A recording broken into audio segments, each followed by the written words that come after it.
Good evening, and welcome back. Tonight we're exploring the secret design behind the Egyptian pyramids, those magnificent monuments that have stood for over 4,500 years, silently guarding mysteries that continue to puzzle engineers, archaeologists, and astronomers to this day. As always, let me know where in the world you're listening from. Get cozy, settle in, and let's begin. The Great Mystery. Standing in stone. The pyramids of Egypt rise from the desert like frozen geometry, their slopes catching the light of dawn and holding it until the sun sets beyond the western horizon. For millennia, they have dominated the landscape of the Giza plateau, visible from miles away, drawing travelers and pilgrims and conquerors to stand at their base and wonder. How were these monuments built? More importantly, why were they built this way? What secrets lie hidden in their precise angles, their mathematical relationships, their cosmic alignments? Tonight we will journey deep into the secret design behind these structures, examining not just the obvious questions of construction, but the hidden geometries, the astronomical alignments, the sophisticated engineering that made these buildings not merely large, but perfect. We will explore how ancient Egyptian architects encoded mathematical constants into stone thousands of years before those constants were supposedly discovered. We will trace the evolution from simple burial mounds to cosmic machines designed to launch the pharaoh's soul into the heavens. The pyramids are not random piles of stone. They are not crude monuments built by brute force and enslaved masses, as Hollywood would have you believe. They are sophisticated instruments, designed with a level of precision that would challenge modern engineers even with computers and laser levels. Every angle matters. Every dimension encodes meaning. Every chamber serves a purpose, whether practical, symbolic, or both. Consider this. The Great Pyramid of Khufu, the largest of the Giza pyramids, originally stood 481 feet tall. Its base covers 13 acres.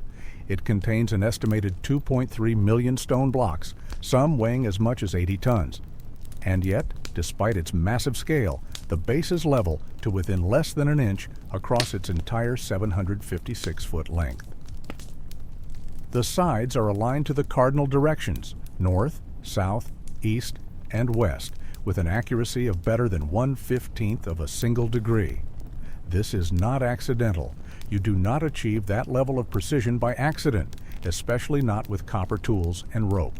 This represents deliberate design, careful planning, and sophisticated knowledge of mathematics, astronomy, and engineering.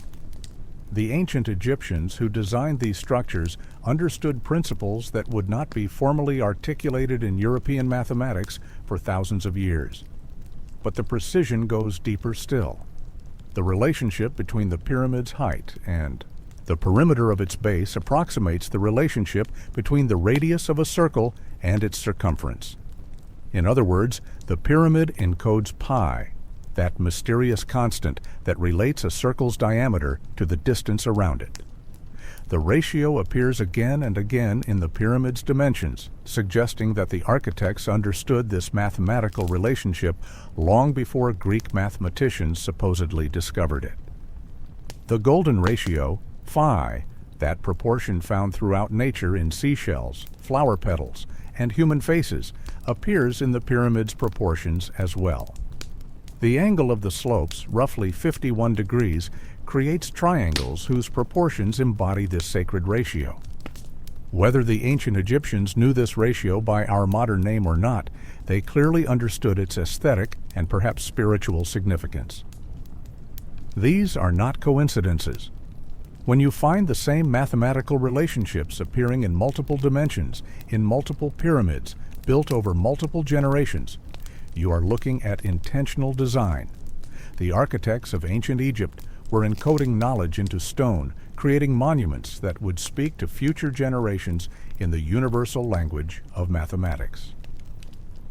And then there are the astronomical alignments. The pyramid's sides face the 4 cardinal directions with remarkable precision. The so-called air shafts in the king's chamber point towards specific stars, Sirius and the Belt of Orion, stars that held profound religious significance to the ancient Egyptians. The entire Giza complex appears to mirror the pattern of stars in Orion's belt, creating a map of the heavens on Earth. Why? What purpose did this serve? To answer that, we must understand how the ancient Egyptians viewed the cosmos and humanity's place within it. We must grasp their beliefs about death and the afterlife, about the pharaoh's divine nature and cosmic responsibilities. The pyramids were not merely tombs, they were machines, designed to facilitate the pharaoh's transformation from mortal king to immortal god, to provide a pathway to the stars where he would join the circumpolar stars that never set, the imperishable ones who watched over Egypt for eternity. Tonight, as we explore the secret design behind these monuments, we will move from the practical to the profound, from engineering to spirituality, understanding how the ancient Egyptians unified function and symbolism into structures that have outlasted their civilization by millennia. We will see how every aspect of pyramid design, from the layout of the complex to the smallest details of internal chambers, reflects a sophisticated understanding of the world and humanity's place within it. So, settle in. Let the gentle rhythm of ancient knowledge wash over you as we explore one of humanity's greatest architectural achievements, not as primitive monuments, but as sophisticated instruments designed with wisdom that still challenges our understanding today. Before the pyramids, the evolution of Egyptian burial. To understand the pyramid, we must first understand what came before. The true pyramid, with its smooth sides meeting at a perfect point, did not appear fully formed from nothing. It was the culmination of centuries of experimentation, of trial and error, of gradual refinement. The story begins in the earliest dynasties of unified Egypt, around 3000 BC, when the first pharaohs were establishing the institutions and traditions that would define Egyptian civilization for the next 3,000 years. The earliest royal burials were remarkably simple compared to what would come later. The dead king was placed in a pit dug into the desert sand, surrounded by offerings and possessions needed for the afterlife. The pit was covered with a low rectangular structure made of mud brick, creating a bench-like shape that archaeologists now call a mastaba, from the Arabic word for bench. These mastabas protected the burial from scavengers and marked the location as sacred ground. But even in these early monuments, we see the beginning of design principles that would reach their zenith in the pyramids. The mastaba was oriented along the cardinal directions. Its rectangular shape echoed the fundamental geometry that the Egyptians saw everywhere in their world, in the right angles of irrigated fields, in the clear divisions between desert and fertile land. The structure was not random but reflected cosmic order. As the dynasties progressed, mastabas became more elaborate. They grew larger, with more complex internal structures. Instead of a simple burial pit, they developed underground chambers accessed by descending passages. The superstructure above ground became more refined, with niched facades that created patterns of light and shadow. Chapels were added, where priests could perform offerings and rituals for the deceased. By the Third Dynasty, around 2650 BC, Egypt was wealthy and stable enough to contemplate something unprecedented. King Djoser, the second pharaoh of the dynasty, commissioned his chief architect, a man named Imhotep, to create a burial monument unlike anything that had come before. What Imhotep designed would change architecture forever. Imhotep began with a traditional mastaba, but he did not stop there. He built another mastaba on top of the first, smaller than the one below. Then another on top of that, smaller still. He continued this process, stacking 6 mastabas of decreasing size, creating a stepped structure that rose in 6 distinct tiers to a height of about 200 feet. This was the step pyramid of Saqqara, and it was revolutionary. For the first time, a building reached toward the sky in a way that suggested ascent, climbing from the earthly realm toward the heavens. The step structure created a visual metaphor for the pharaoh's journey, each level representing a stage in the transformation from mortal to divine. It was a stairway to heaven made solid, a ladder built of stone. But Imhotep's genius went beyond the pyramid itself. He designed an entire complex, a vast enclosure covering 37 acres, surrounded by a wall of fine white limestone that stood over 30 feet tall. Within this enclosure were courts and chapels, colonnades and storage rooms, dummy buildings that served symbolic rather than practical purposes.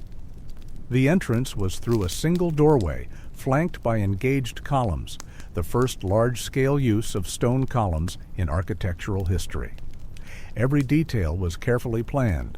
The limestone blocks were relatively small, sized similarly to the mud bricks that had been used in earlier construction, suggesting that Imhotep was translating architectural forms from mud brick into stone, learning how to work with this new permanent material. The columns were not freestanding, but attached to walls, as if the architect was not yet confident that stone columns could support weight on their own.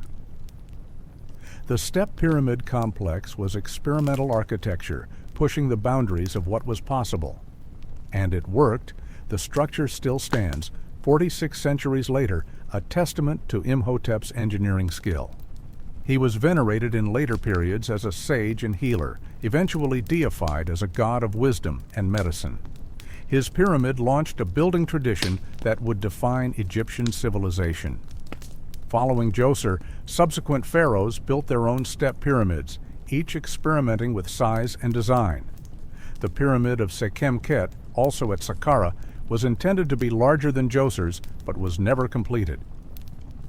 The layer pyramid at Zawiyat el-Aryan shows evidence of a different construction technique, with layers of stone leaning inward for stability. Each project taught new lessons about engineering, about the properties of limestone, about how to organize labor forces and manage the logistics of enormous construction projects. Then, during the reign of Pharaoh Snefru, around 2600 BC, something remarkable happened. Egyptian architects transitioned from stepped pyramids to true pyramids with smooth sides. This was not a simple change. It required solving new engineering challenges and developing new construction techniques. The transition can be seen in Sneferu's own building projects, a progression captured in stone. Sneferu first completed or refurbished a pyramid at Meidum that had been started by his predecessor. This began as a step pyramid, but was later filled in with packing blocks and given a smooth limestone casing, transforming it into a true pyramid. The transformation was not entirely successful. The outer casing eventually collapsed, but it represented an important experimental step. Sneferu then built the bent pyramid at Dashur, so named because its angle changes partway up. The lower portion rises at a steep angle of about 54 degrees, but halfway to the top, the angle suddenly becomes shallower, about 43 degrees, giving the pyramid its distinctive bent appearance. Why the change? Most likely, the architects realized during construction that the original steep angle created too much stress on the internal structure. Cracks had begun to appear in the burial chambers. Rather than risk collapse, they changed the angle, making the pyramid safer but less aesthetically ideal. The lesson learned from the bent pyramid informed Sneferu's third and final pyramid, the Red Pyramid, also at Dashur. This used the shallower angle from the upper portion of the bent pyramid throughout its entire height, creating a true pyramid with smooth sides that has stood stable for 45 centuries. It was the first successful true pyramid, and it set the template for all that would follow. The Red Pyramid represents a crucial moment in architectural history. Everything learned from Imhotep's step pyramid, from the experimental step pyramids that followed, from the partially successful Meidum pyramid, from the problematic bent pyramid, all of that knowledge came together in a structure that achieved what architects had been working toward for decades: a stable, aesthetically perfect, smooth-sided pyramid. This progression shows us something important about the Egyptian approach to architecture. They did not have computers or sophisticated mathematical models. They learned through building, through observation, through willingness to experiment and adapt. When something did not work, they analyzed why and tried something different. When something succeeded, they refined it further. The pyramids were not built by a single flash of genius, but through generations of accumulated knowledge, each pharaoh's architects building on the work of their predecessors. By the time Sneferu's son Khufu ascended to the throne around 2580 BC, Egyptian architects had mastered the art of pyramid construction. They understood the properties of limestone and granite. They knew which angles were structurally sound and which created dangerous stress points. They had developed efficient methods for quarrying, transporting, and placing massive stone blocks. They were ready to attempt something unprecedented in scale and ambition. They were ready to build the Great Pyramid. The Golden Age. The Pyramids of Giza. The Giza Plateau, a limestone formation on the west bank of the Nile, rises about 130 feet above the surrounding plain. From this elevated position, you can see for miles across the delta, watching the green strip of agricultural land give way to the golden sands of the western desert. It was here, on this commanding site, that Khufu chose to build his eternal monument. The Great Pyramid, known in ancient times as Khufu's Horizon, was the first and largest of the three main pyramids at Giza. When complete, it stood 481 feet tall, making it the tallest man-made structure in the world, a record it would hold for nearly 4,000 years until the construction of medieval cathedrals. Its base covers 13.1 acres, with each side measuring approximately 756 feet in length. The numbers are staggering. An estimated 2.3 million stone blocks make up the structure, with individual blocks averaging 2.5 tons, though some of the massive granite blocks in the King's Chamber weigh as much as 80 tons. The total weight of the pyramid is approximately 6 million tons. If you wanted to dismantle it and use the stone for something else, you could build a wall 1 foot high and 1 foot thick that would stretch all the way around France. These statistics capture the scale, but miss the precision. What makes the Great Pyramid truly remarkable is not merely its size, but the accuracy with which it was constructed. The base is almost perfectly level, with the southeast corner only half an inch higher than the northwest corner, across a distance of more than 700 feet. The sides are aligned to the cardinal directions with an error of less than 1/15 of a degree.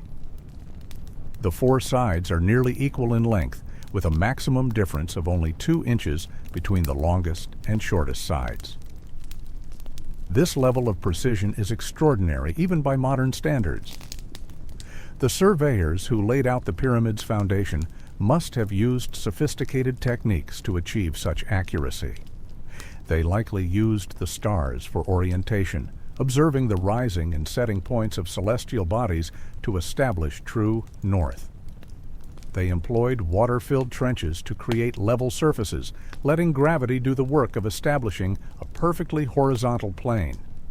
Every measurement was checked and rechecked because any error at the foundation would be magnified as the structure rose higher. The entrance to the Great Pyramid is located on the north face, about 60 feet above ground level. It leads to a descending passage that slopes downward through the body of the pyramid and into the bedrock below, eventually reaching a chamber carved deep underground. This subterranean chamber is rough and unfinished, leading many researchers to believe it was abandoned during construction in favor of the chambers built within the pyramid itself. From the descending passage, an ascending passage branches upward, rising through the pyramid's interior at an angle of 26 degrees. This passage is only about 3.5 feet high, requiring anyone traversing it to crawl or stoop. After climbing for about 129 feet, the passage opens into the Grand Gallery, one of the most impressive spaces in ancient architecture. The Grand Gallery is a corbelled chamber, meaning its walls rise vertically for about 7 feet and then step inward gradually, each course of stone overlapping the one below by a few inches. This technique creates a high ceiling, approximately 28 feet tall, without requiring any individual stone to span the entire width. The engineering is sophisticated. The overlapping stones distribute weight outward rather than downward, reducing stress on the chamber and making the entire structure more stable. The Grand Gallery is also remarkably long, about 153 feet, creating a space that feels simultaneously monumental and confining. Walking through it, you cannot help but feel the weight of millions of tons of stone above and around you, held in place by nothing but gravity and the precise placement of each block. It is a passage designed to inspire awe, to make anyone approaching the king's chamber above feel the tremendous power and permanence of the pharaoh's monument. At the top of the Grand Gallery, after climbing its steep slope, you reach the king's chamber, the heart of the pyramid. This room measures 34 feet long, 17 feet wide, and 19 feet tall. The walls and ceiling are made entirely of massive blocks of red granite, transported from quarries at Aswan, 500 miles to the south. Each of the 9 ceiling slabs weighs approximately 50 tons. Above this ceiling are 5 more chambers, called relieving chambers, designed to distribute the enormous weight of stone above away from the king's chamber itself. The granite sarcophagus sits near the western wall of the chamber. It is carved from a single piece of red granite with walls several inches thick. The interior dimensions are just large enough to hold a human body and its wrappings. Notably, the sarcophagus is too large to have been moved through the passages of the pyramid, meaning it must have been placed in the chamber during construction before the pyramid was completed around it. The king's chamber also features 2 narrow shafts, about 8 inches square, that run from the north and south walls through the body of the pyramid to the exterior. For many years, these were called air shafts, assumed to be ventilation for the workers during construction. But this explanation never made complete sense. Why would you need air shafts in a chamber that would be sealed after the burial? Modern research has revealed that these shafts point toward specific stars, the southern shaft toward Orion's belt and the northern shaft toward the circumpolar stars, suggesting they had astronomical and religious rather than practical purposes. Below the king's chamber, accessed through a passage from the Grand Gallery, lies the queen's chamber. Despite its name, this room was never intended for a queen. Egyptian queens were buried in their own smaller pyramids near the king's monument. The queen's chamber is smaller than the king's chamber, measuring about 18 feet by 17 feet, with a corbelled ceiling rising to a peak. It also has 2 shafts in its walls, though these do not penetrate all the way through to the exterior, ending mysteriously in blind passages inside the pyramid. The purpose of the queen's chamber remains debated. Some researchers believe it was an abandoned burial chamber replaced during construction by the higher king's chamber. Others argue it served a specific ritual purpose, perhaps as a chamber for the pharaoh's K statue, a representation that would serve as a dwelling place for one aspect of the pharaoh's soul. Still others suggest it may have been intended for the pharaoh's internal organs, removed during mummification and stored in canopic jars. The internal architecture of the Great Pyramid shows clear evidence of design changes during construction. The subterranean chamber was abandoned. The ascending passage was added, cutting through already completed blocks. The Grand Gallery's height and elaborate corbelling seem excessive if it was merely a passage. All of this suggests that as the pyramid rose, plans evolved. The architects adapted their design based on new ideas, religious developments, or practical considerations discovered during construction. After Khufu's death, his son Khafre built the second pyramid at Giza. Khafre's pyramid appears nearly as large as his father's, and from certain angles actually seems taller, but this is an optical illusion. The pyramid itself is shorter, about 448 feet in its original height, compared to Khufu's 481 feet. However, Khafre built on higher ground and used a slightly steeper angle, creating the impression of greater size. Khafre's pyramid retains some of its original smooth limestone casing near the apex. giving us a glimpse of how all three pyramids once appeared. When new, these structures were not the rough, stepped appearance we see today. They were covered entirely in polished white limestone that reflected the sun's light, making them visible for miles across the desert. At the very top, a pyramidion, a capstone, covered in gold or electrum, an alloy of gold and silver, caught the first and last rays of sunlight, blazing like a beacon. The third pyramid, built by Khafra's successor Menkaure, is significantly smaller, with a base of only about 335 feet and an original height of about 215 feet. But what it lacks in size, it makes up for in craftsmanship. Menkaure's pyramid featured an elaborate granite casing on its lower 16 courses, approximately 65 feet of fine stonework that must have been spectacular when new. The combination of dark granite below and white limestone above would have created a striking visual effect. The three pyramids are not randomly placed. They are positioned in a specific relationship to each other, aligned along a diagonal that runs from northeast to southwest. The two larger pyramids, Khufu's and Khafra's, are precisely aligned so that their southeast corners fall on a line running at 43 degrees to the cardinal directions. Menkaure's pyramid is offset slightly, but the three together form a pattern that some researchers believe mirrors the stars in Orion's belt, the constellation that ancient Egyptians associated with Osiris, god of death and resurrection. Around these pyramids stand smaller satellites, pyramids, temples, and causeways.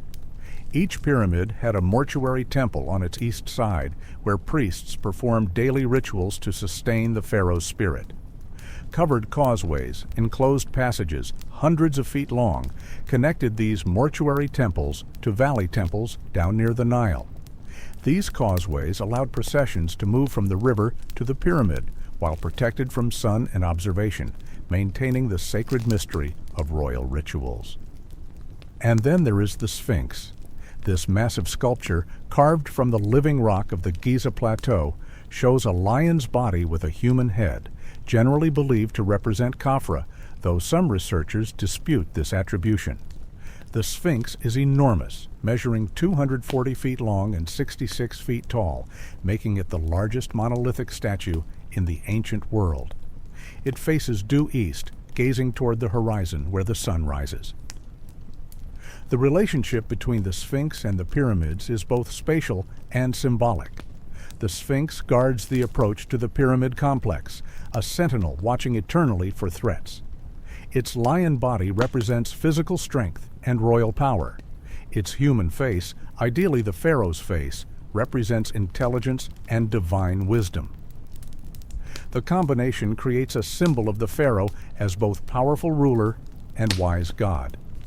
The Giza complex as a whole represents the peak of Old Kingdom pyramid building.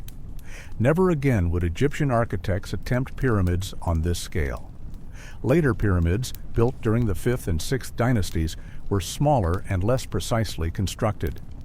By the Middle Kingdom, pyramids were often built with mud brick cores and limestone casing, making them more economical but less permanent. Most of these later pyramids have collapsed or eroded, while the giants of Giza remain essentially intact. Why did pyramid building decline after Giza? Several factors contributed. The sheer cost in resources and labor was staggering.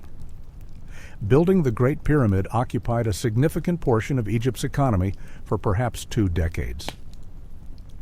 The organizational challenge of managing thousands of workers, coordinating quarries and transport, maintaining supply lines, all of this required a strong, centralized government. As the Old Kingdom weakened politically, such massive projects became impractical. But there may have been theological reasons as well.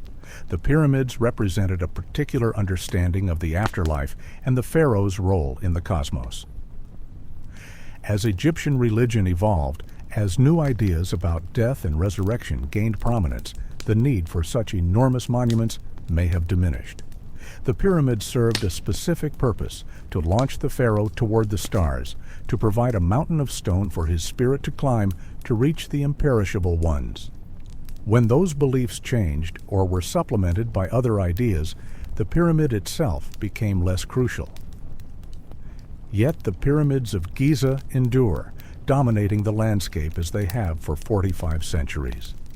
They remain the most recognized symbols of ancient Egypt, drawing millions of visitors who stand at their base and crane their necks to see the apex, trying to comprehend the ambition and skill that raised these monuments to the sky.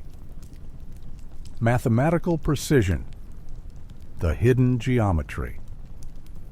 The most fascinating aspect of pyramid design is not what you can see, but what lies hidden in the mathematics. The ancient Egyptians did not leave us architectural blueprints or mathematical treatises explaining their design principles. We have no ancient documents saying we incorporated pi into the pyramid's dimensions, or we used the golden ratio in our proportions. Instead, we must deduce their knowledge from what they built, measuring the structures with modern instruments and analyzing the relationships between dimensions. And what we find is astonishing. The pyramids, particularly the Great Pyramid, encode mathematical relationships and constants with a precision that suggests sophisticated understanding of geometry and proportion. Let us start with pi, that mysterious constant approximately equal to 3.441159 that describes the relationship between a circle's circumference and its diameter. If you take the perimeter of the Great Pyramid's base and divide it by twice the height, you get a number remarkably close to pi. The base perimeter is approximately 3,023 feet. Twice the original height of 481 feet equals 962 feet. Dividing 3,023 by 962 gives you 3.14, essentially pi to 2 decimal places. Is this coincidence? Perhaps, if it appeared only once, but the relationship appears in other ways as well. If you imagine a circle with radius equal to the pyramid's height, and you unroll that circle, the circumference would equal the perimeter of the base. This is the definition of pi, the relationship between a circle's radius and circumference. The pyramid is, in effect, a three-dimensional representation of this relationship. The ancient Egyptians may not have called it pi, they may not have calculated it to many decimal places as modern mathematicians do, but they clearly understood the relationship. They knew that there was a constant ratio connecting circles and their measurements, and they incorporated that knowledge into their design. Then there is the golden ratio, phi, approximately 1.618, sometimes called the divine proportion, because it appears throughout nature in the spiral of seashells, the arrangement of seeds in a sunflower, the proportions of the human body. This ratio has aesthetic properties that humans find inherently pleasing, which is why it appears in art and architecture across cultures and throughout history. The Great Pyramid's proportions embody the golden ratio in multiple ways. If you take a cross-section of the pyramid through its apex, you create a triangle. The ratio of the slant height of that triangle to half the base length equals phi. This was not an accident. The ancient architects chose a slope angle of approximately 51 degrees 51 minutes specifically to create this proportion. The relationship appears in other dimensions as well. The ratio of the area of one of the pyramid's faces to the area of its base approximates phi I. The ratio between the height and half the base also relates to phi. These are not random similarities found by cherry-picking measurements. They are fundamental to the pyramid's geometry, inherent in its slope angle and proportions. The ancient Egyptians, it seems, understood that certain proportions were aesthetically superior to others, that certain ratios created harmony and balance.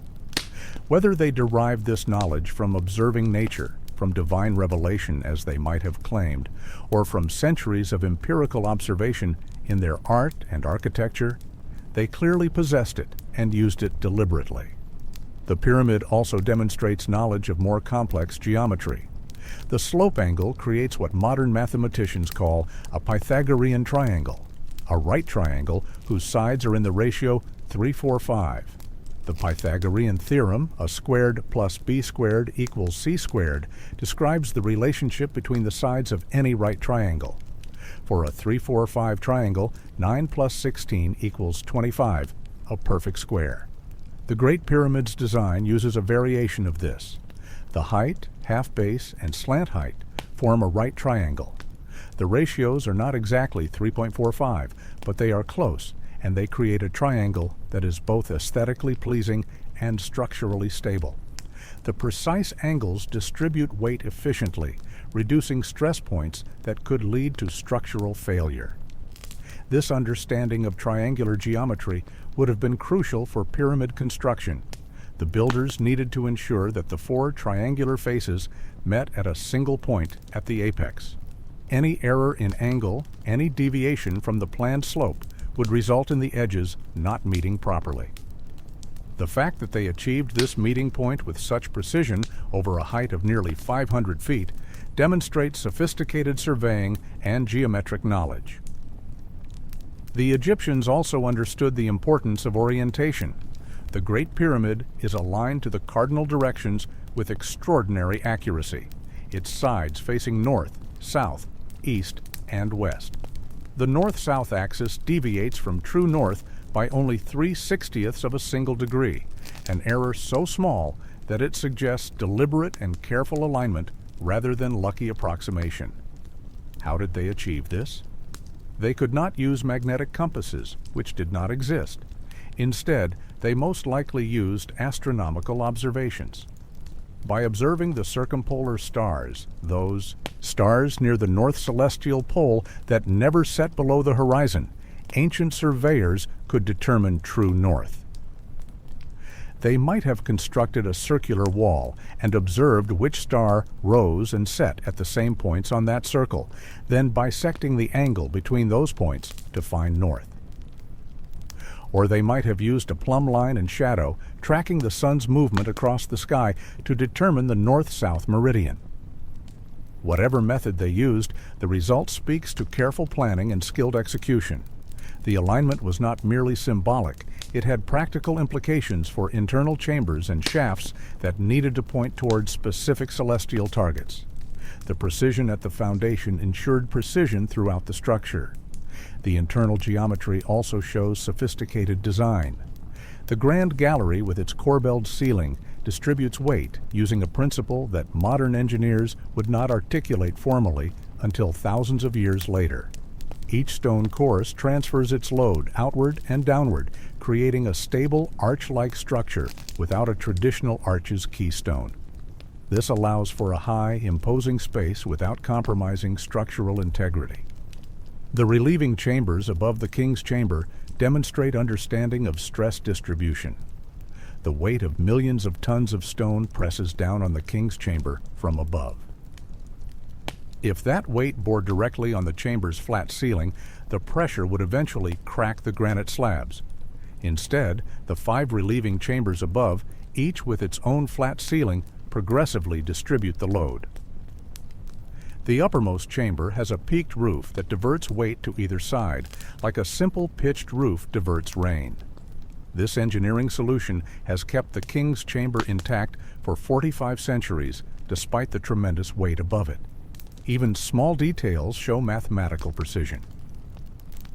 The sarcophagus in the king's chamber has interior dimensions that relate to exterior dimensions through simple whole number ratios. The chamber itself, with its 2:1 ratio of length to width, creates harmonious proportions that would have been immediately apparent to ancient observers familiar with Egyptian aesthetic principles. Some researchers have proposed even more elaborate mathematical relationships encoded in the pyramid. They point to relationships with the speed of light, with the mass of Earth, with astronomical distances. Most of these claims are speculative, finding patterns by trying enough different combinations of measurements until something interesting emerges.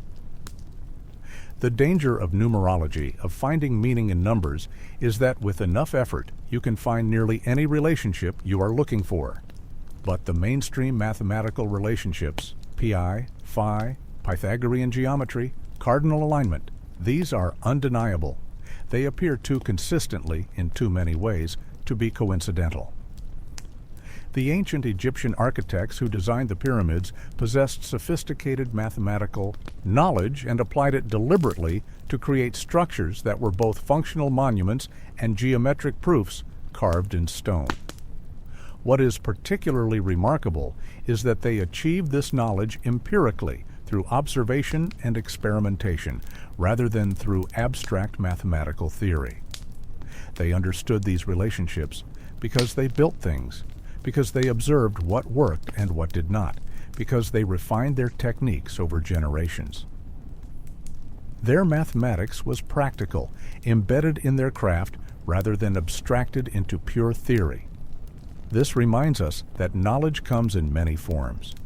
The ancient Egyptians might not have written mathematical theorems or proved relationships with algebraic notation, but they understood these principles deeply enough to encode them in millions of tons of limestone, creating monuments whose proportions still inspire wonder and study thousands of years later.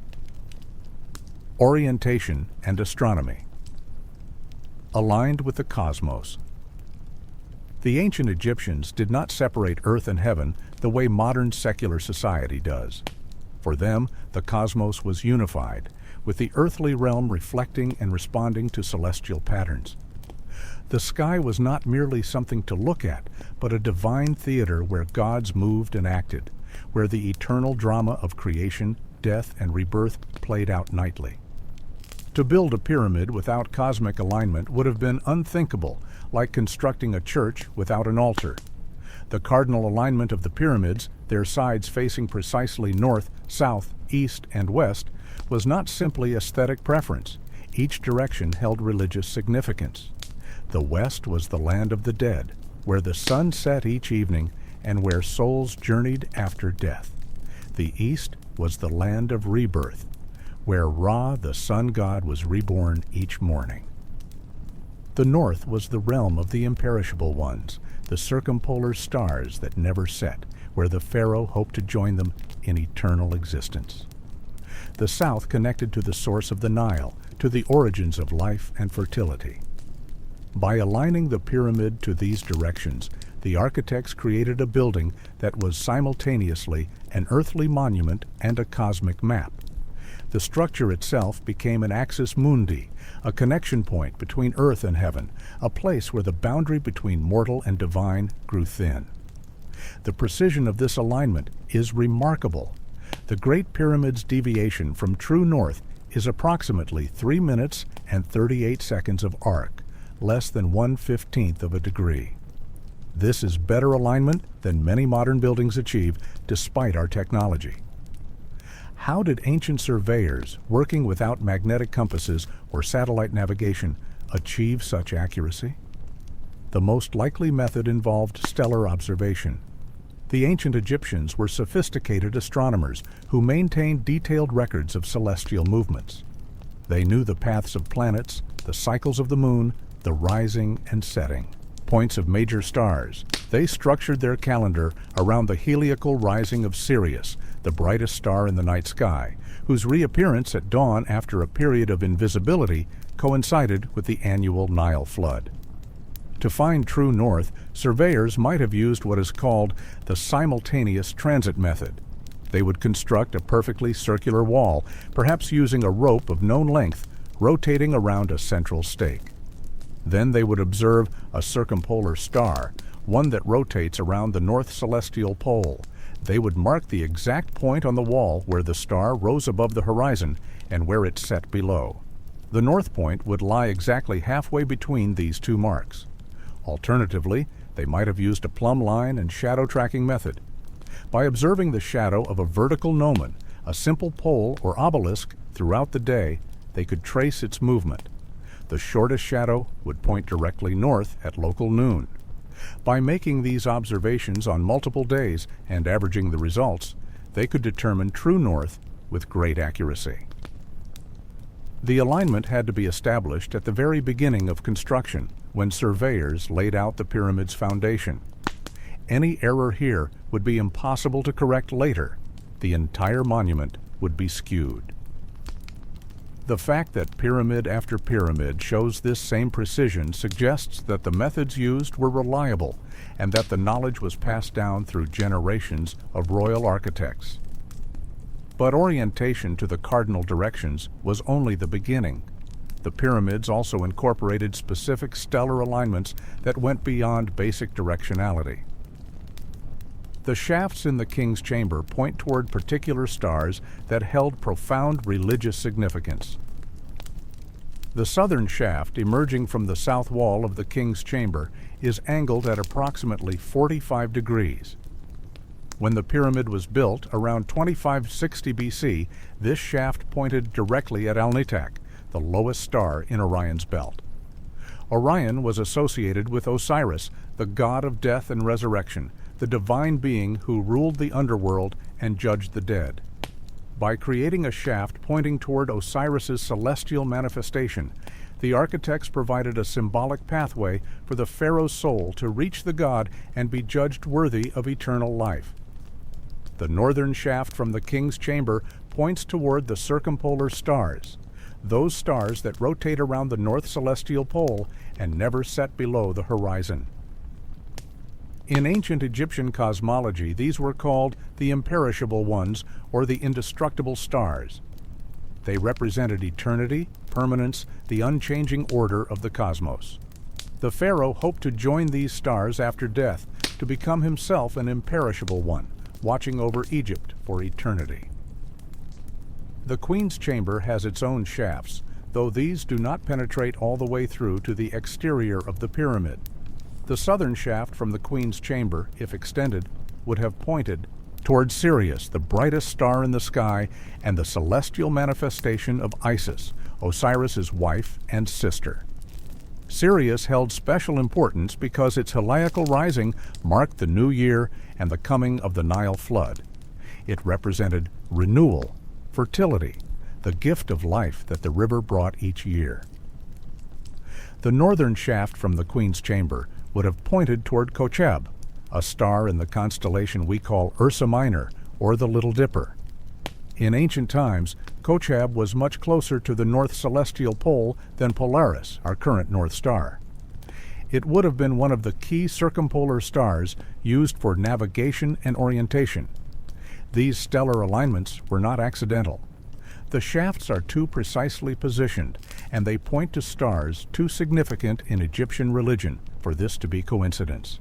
The architects designed these features with specific astronomical targets in mind. The shafts were not for ventilation, as once believed. They were spiritual pathways, symbolic routes for the pharaoh's soul to traverse in reaching the gods. But the astronomical sophistication goes even deeper. Some researchers have proposed that the entire Giza complex represents a map of the sky, specifically the constellation Orion and associated stars. The three main pyramids, according to this theory, mirror the position and relative sizes of the three stars in Orion's belt. The Nile represents the Milky Way, that band of stars that the ancients knew as a celestial river. This correlation is not perfect. The pyramids do not match the stars exactly, but the general pattern is suggestive enough that many researchers take it seriously. If correct, it would mean that the Giza Plateau is a representation of the realm of Osiris, the field of reeds where the righteous dead spent eternity. The pharaoh, buried at Giza, would be buried in a terrestrial version of his ultimate destination, surrounded by cosmic symbolism that reinforced his divine nature and assured his transformation. The Egyptians also tracked solar movements with precision. The east-west alignment of the pyramid complex ensured that the sun rose directly in front of the mortuary temples, illuminating them with the first light of dawn. On the equinoxes, when day and night are equal in length, the sun would have risen directly aligned with the causeway leading from the Valley Temple to the pyramid. These solar alignments reinforced the connection between the pharaoh and Ra, the sun god, establishing the king as the sun's earthly representative. Some researchers have noted that the pyramid's shadow behaves in interesting ways related to the equinoxes and solstices. At certain times of year, the way light and shadow play across the structure's faces creates visual effects that mark significant calendar dates. While some of these observations may be overinterpreted, the principle is sound. The pyramids were designed to interact with light in meaningful ways. The ancient Egyptians possessed astronomical knowledge that would seem remarkable even in a modern context. They understood the cycle of lunar phases and could predict eclipses. They knew that the year was slightly more than 365 days long and made adjustments to keep their calendar aligned with the seasons. They tracked the movements of planets, distinguishing them from fixed stars by their wandering paths. This knowledge was not merely academic. Astronomy had practical applications in agriculture, helping farmers know when to plant and harvest. It had religious applications, determining when to hold festivals and perform rituals. And it had architectural applications, allowing the construction of monuments that were aligned not just with the earth, but with the heavens. The pyramid, then, was an instrument as much as a monument. It was a device for capturing and focusing cosmic energies. However, the ancient Egyptians understood those energies. It was a tool for facilitating the pharaoh's transformation from mortal to divine. It was a representation of the cosmos itself, with its base representing the earth and its apex pointing toward the realm of the gods. Modern visitors to the pyramids, standing on the plateau at night, can still see many of the same stars that the ancient Egyptians observed. Orion still wheels across the southern sky. The circumpolar stars still circle the North Pole. Sirius still blazes in the pre-dawn darkness. The connection between earth and sky that the pyramids embodied remains visible, a reminder that we share the same cosmos that inspired those ancient architects to encode the heavens in stone. The construction mystery, how they built them. For as long as the pyramids have stood, people have wondered how they were built. The scale seems impossible. Millions of tons of stone, some blocks weighing as much as modern elephants, lifted hundreds of feet into the air and placed with millimeter precision, all accomplished with copper tools, wooden levers, and rope. How did they do it? The short answer is, we do not know with certainty. The ancient Egyptians left no construction manuals, no diagrams showing their building techniques.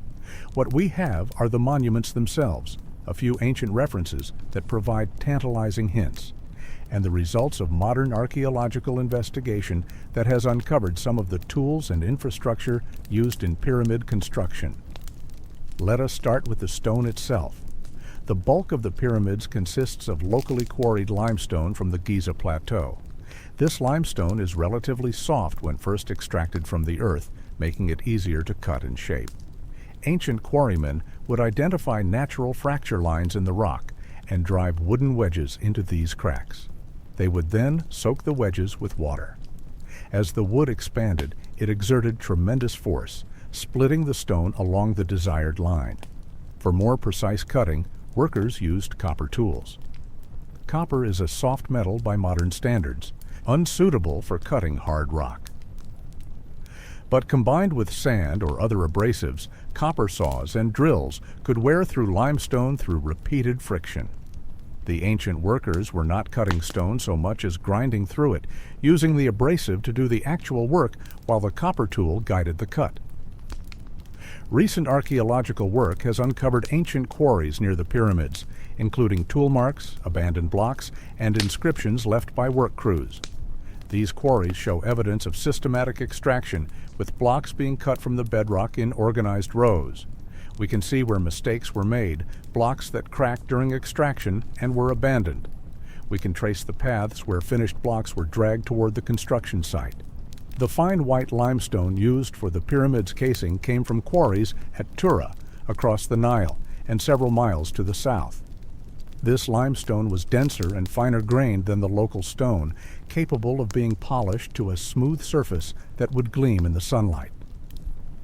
Transporting these blocks required boats, likely large barges that could carry multiple stones on each voyage during the annual Nile flood when the river was high and slow-moving. The granite used in the king's chamber and other interior spaces came from even farther away, from quarries at Aswan in southern Egypt, some 500 miles distant. Red granite is one of the hardest stones used in ancient Egyptian construction, and moving 70 and 80-ton blocks of it from Aswan to Giza represented a massive undertaking. Again, boats would have been used, taking advantage of the Nile's current for the downstream journey to Giza. But how did they move these stones once they arrived at the construction site? A 2.5-ton limestone block is movable by a team of strong men, but it requires proper technique. The Egyptians used sledges, wooden sleds on which blocks were secured. On level ground or gentle slopes, teams of workers could pull these sledges using ropes. Recent experiments have shown that wetting the sand in front of the sledge significantly reduces friction, allowing the sledge to glide more easily. This is not mere speculation. Ancient Egyptian art shows workers pouring water in front of a sledge being dragged by a large team. For the truly massive blocks, those weighing tens of tons, additional techniques were necessary. Levers could be used to raise one end of a block, allowing wooden beams to be inserted underneath. By alternating sides, raising first one end, then the other, gradually placing more beams beneath, workers could slowly elevate a stone. Once raised, it could be moved onto a sledge or rolled on cylindrical wooden rollers. The real challenge, of course, is vertical movement. How do you lift millions of blocks hundreds of feet into the air? This is where the debate becomes most intense, because we have no definitive archaeological evidence for any single method. Instead, we have several plausible theories, each with supporting evidence and weaknesses. The most straightforward theory involves ramps, essentially roadways of packed earth and rubble that spiraled around the growing pyramid or led straight up one face.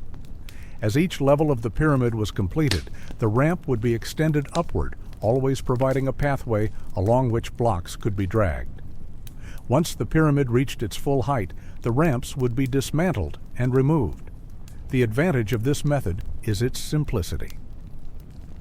It requires no technology beyond what we know the Egyptians possessed: rope, sledges, and massive amounts of human labor. The disadvantage is the scale. A ramp reaching the top of the Great Pyramid would need to be very long to maintain a reasonable gradient, perhaps a mile or more, and would require more material to build than the pyramid itself. While this is not impossible, no archaeological evidence of such massive ramps has been found at Giza. A modification of this theory proposes internal ramps, passageways built into the pyramid structure that would allow blocks to be hauled up from inside. A French architect, Jean-Pierre Houdin, has developed detailed plans showing how this could work, with spiral internal ramps leaving a signature in the pyramid's density that might be detectable with modern scanning technology. Some recent microgravity surveys of the Great Pyramid have detected anomalies that could support this theory, though the evidence remains inconclusive. Another possibility involves a combination of short ramps and levers. As each level was completed, it would provide a platform from which to raise stones to the next level. Short ramps could move blocks to the edge of the completed level, and then levers and wedges could raise them the few feet needed to place them on the next course. This method would avoid the need for enormous external ramps while remaining consistent with what we know about Egyptian construction techniques. Some researchers have proposed more exotic methods. The ancient Greek historian Herodotus, writing 2,000 years after the pyramids were built, mentions machines made of short wooden planks that could lift stones from one level to another.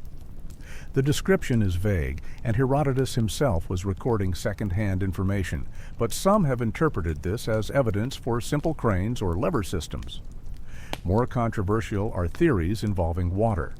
Some researchers have proposed that the Egyptians used water locks or flotation chambers within the pyramid to raise stones using buoyancy. Others suggest that water-filled ramps could have reduced friction dramatically. While water was certainly available, the Nile being nearby, And while the Egyptians were sophisticated in their management of water for irrigation, there is little concrete evidence supporting water-based construction methods for the pyramids. Regardless of the specific technique for vertical transport, we know that the work required massive organization. Estimates suggest that a permanent workforce of perhaps 5,000 to 10,000 skilled workers, supplemented by rotating labor forces of tens of thousands more during the agricultural off-season when farmers were available for corvée labor, would have been needed to complete the Great Pyramid in the 20 to 30 years that most researchers believe the construction required. Recent archaeological discoveries have shed light on how these workers were housed and fed. Excavations near the pyramids have uncovered workers' villages, bakeries capable of producing thousands of loaves daily, and evidence of cattle and fish being supplied in large quantities. The workers were not slaves, as popular imagination often assumes, but paid laborers, fed and housed at state expense, proud of their role in creating their god-king's eternal monument. We have found graffiti left by work gangs, identifying themselves with names like Friends of Khufu or Drunkards of Menkaure. These inscriptions suggest a sense of camaraderie and even competition between different work crews. Some blocks bear quarry marks indicating which team cut them and when, allowing ancient administrators to track progress and productivity. The organization required to coordinate all this is staggering. Quarries had to be operated continuously to keep the supply of stone flowing. Transportation routes needed maintenance. Tool makers had to produce and replace copper chisels and saws as they wore out.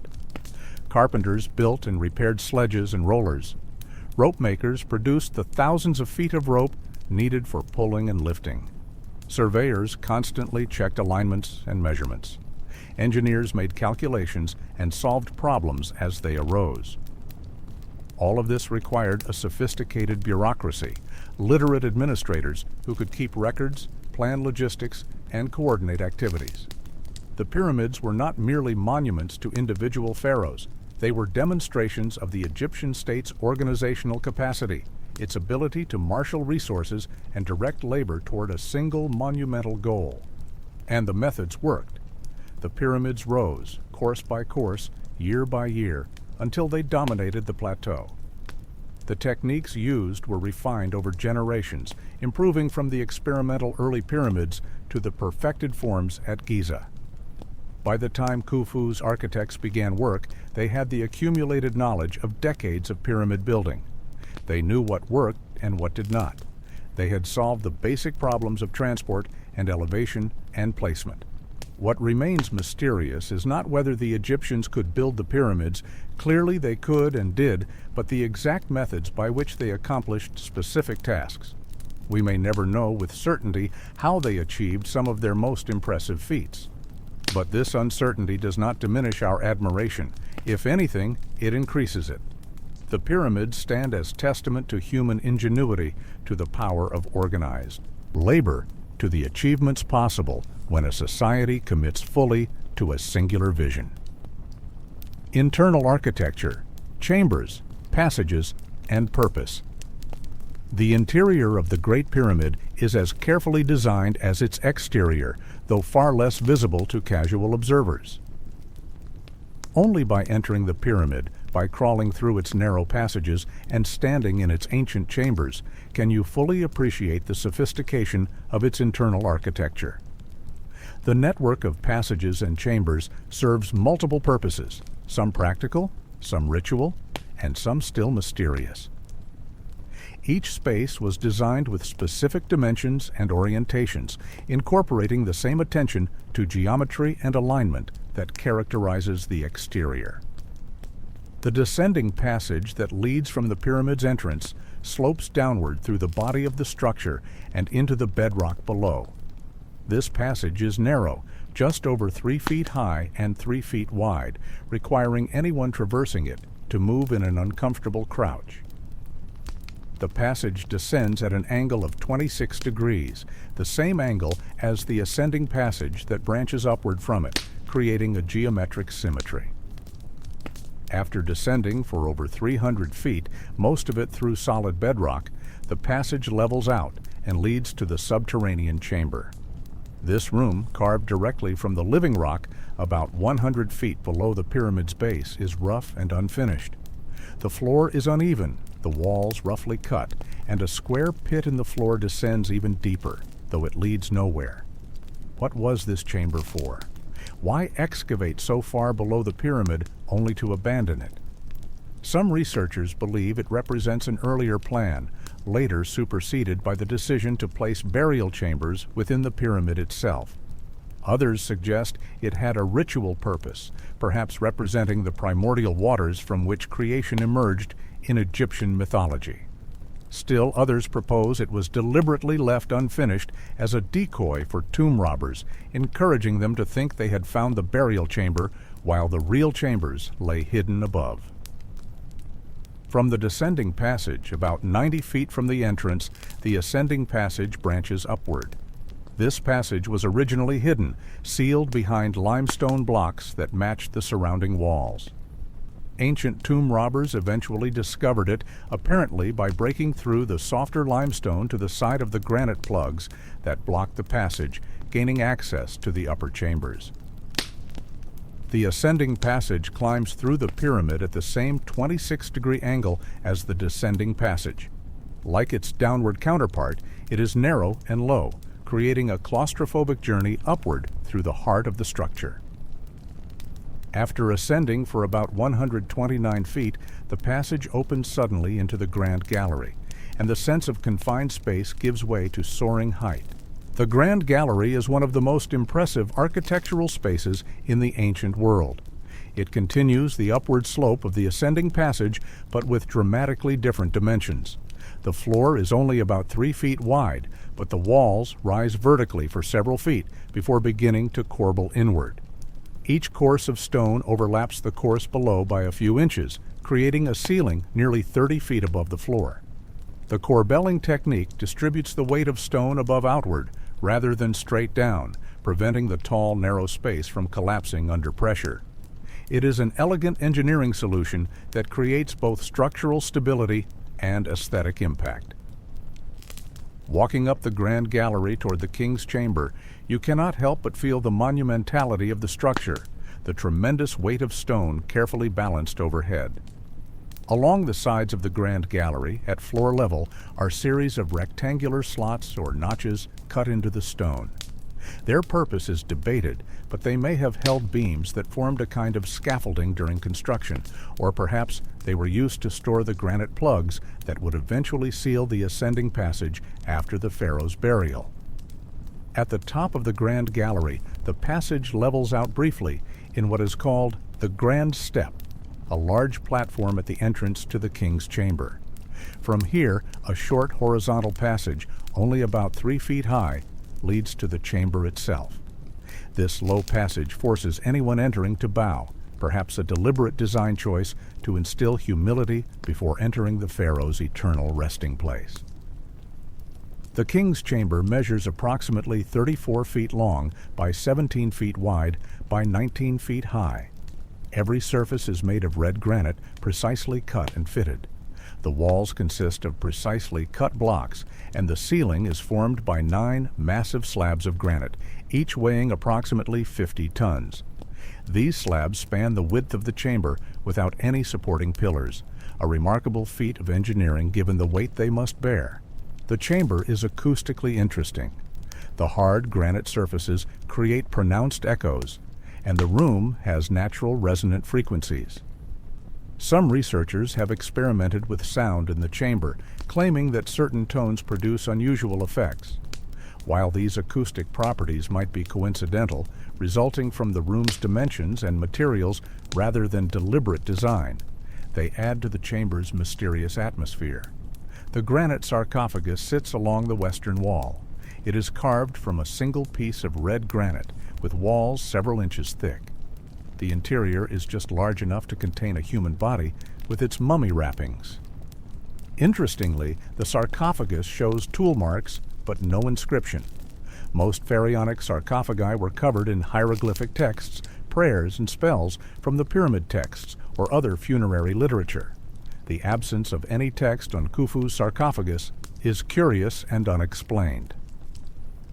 Above the king's chamber are 5 relieving chambers, one above another, creating a complex system of weight distribution. These chambers, much lower than the king's chamber and completely dark, were not meant to be accessed. They have no doors or passages connecting them to the rest of the pyramid. They were sealed during construction, known to the builders but hidden from everyone else until modern archaeologists discovered them by breaking through the walls. The relieving chambers serve a crucial structural purpose. The weight of millions of tons of stone presses down from above. If all that weight bore directly on the flat ceiling of the king's chamber, the pressure would eventually crack the granite slabs.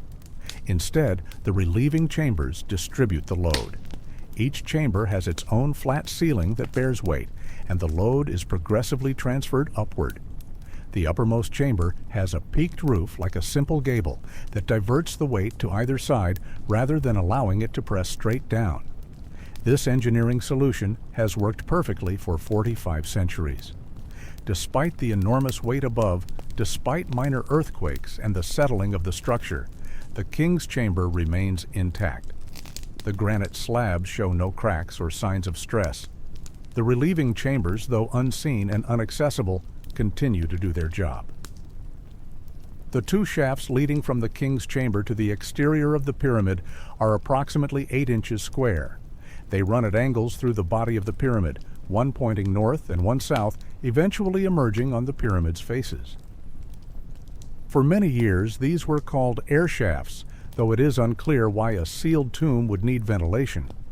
Modern research has shown they point towards specific stars, suggesting astronomical and religious significance. Below the king's chamber, accessed through a passage that branches from the grand gallery, lies the queen's chamber. Despite its name, this room was never intended for a queen.